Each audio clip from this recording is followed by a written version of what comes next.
Hello YouTubers out there. I am iFraps, as in I am iFraps. That is my YouTube name. I'm going to do a tutorial in Photoshop today in CS5, and you can probably follow along in CS4 and probably even CS3. They're pretty much the same thing. And I'm going to show you how to do this. Here's a different one, different style, two different ones.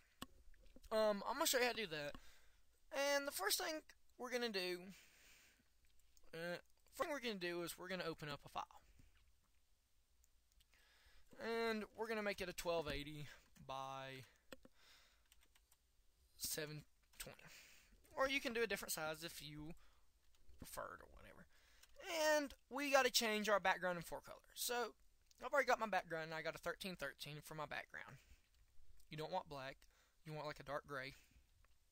And for my 4 color, I'm going to do about a 5E, 5E, 5E.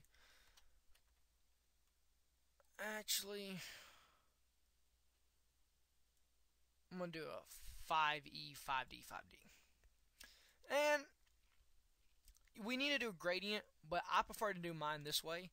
I just get the paint bucket, and I click on here a few times until I get the darkness I want.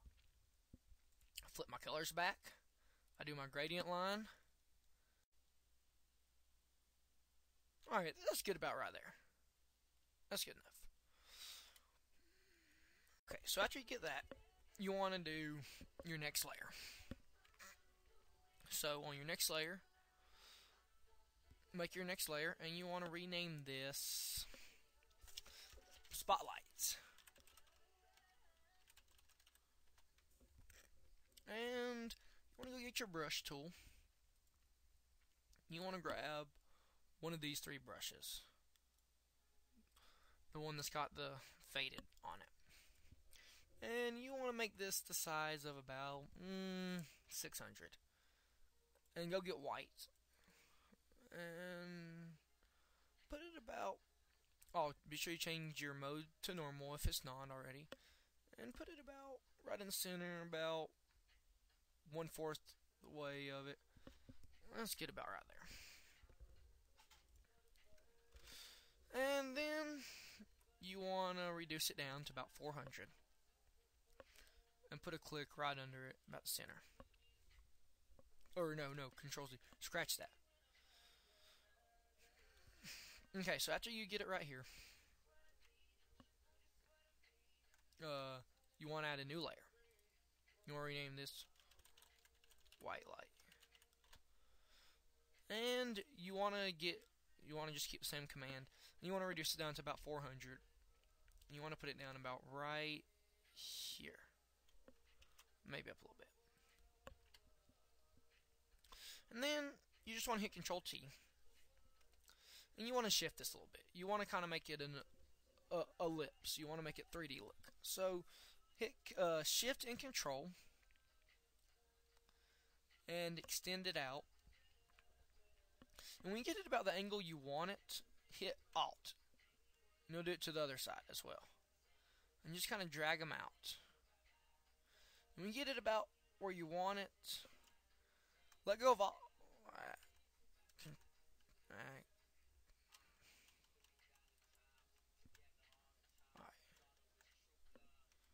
Okay, I messed up. Okay, once you get to about where you want it, just hold down Shift and move it down. And then when you have it about where you want it, move this to where you want it. Then just hit Enter. Now you want to add a new layer. And you want to grab your text command. So we're just going to do the word Halo. Which, that color should be white. Don't know why it's gray.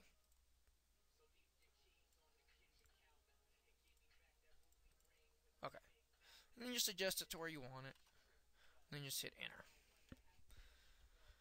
And now you want to right click and go to Blend and Properties. You want to do a drop shadow. You want the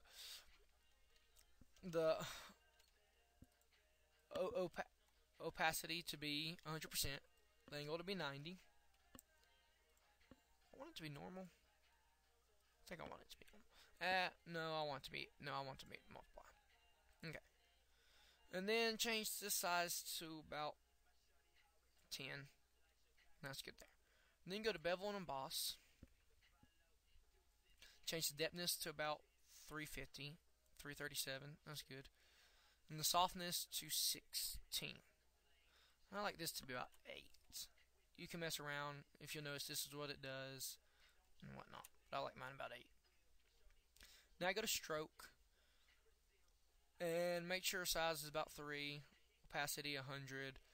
Change the position to center, and you want to get a color, and now we want that 5E. 5E. There we go. And then just hit OK. Now, I'm going to copy this layer, duplicate it, because I want to give it a three-dimensional look. You don't have to do this, but I'm just going to duplicate it, and I'm going to move this under. And I'm going to pull it out. Okay, now we're going to do the next thing, which is the diamonds. So click your white light and add a layer above it. And rename it diamond. Then we're gonna open up a new file, and we're just gonna name this 400 by 400. And you're gonna go to poly. And this symbol right here might be a rectangle or something, but you want to get poly tool, and you want to have 4 sides, and click this, and make the color a gray. It really doesn't matter. You can do that 70, whatever. Alright, that's good. Whatever. And now just kind of draw a square.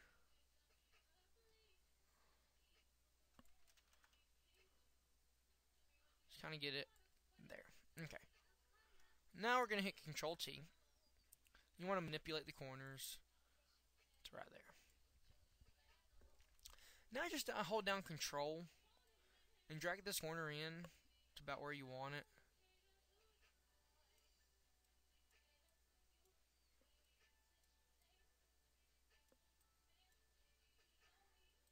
So if you want it there, that works. But whenever you get it where you want it, you hit Enter. And then you're going to right click on the layer, and you're going to hit Rasterize Layer. And after you rasterize it, you're going to go up here to Edit, whatever that said, Define Brush, and you're going to name it. So, Diamond. I have to put 3Ds because I've already made 2. And then just get out of this. Don't even worry about saving it. And now you want to go get your brush tool, and you want to grab your diamond, which there's one we just made, but I like this one over here better. Control Z.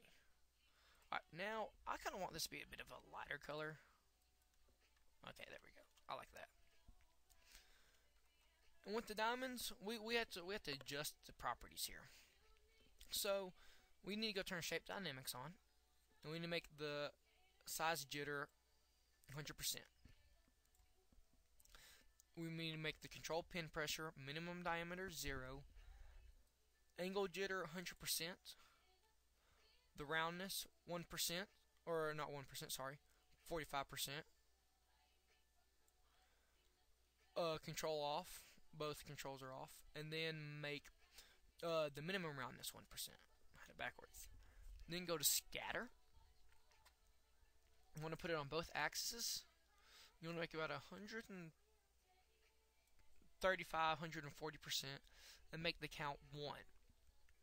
Count jitter 100%, and change the control to fade, and make it 1. And then just make sure your airbrush and smoothness is on, and get out of that. And then just kind of do that. Maybe put a few big ones.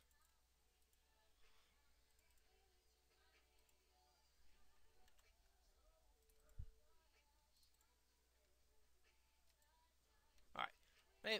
maybe put a few little ones in there just for cool effects. And maybe put one big one.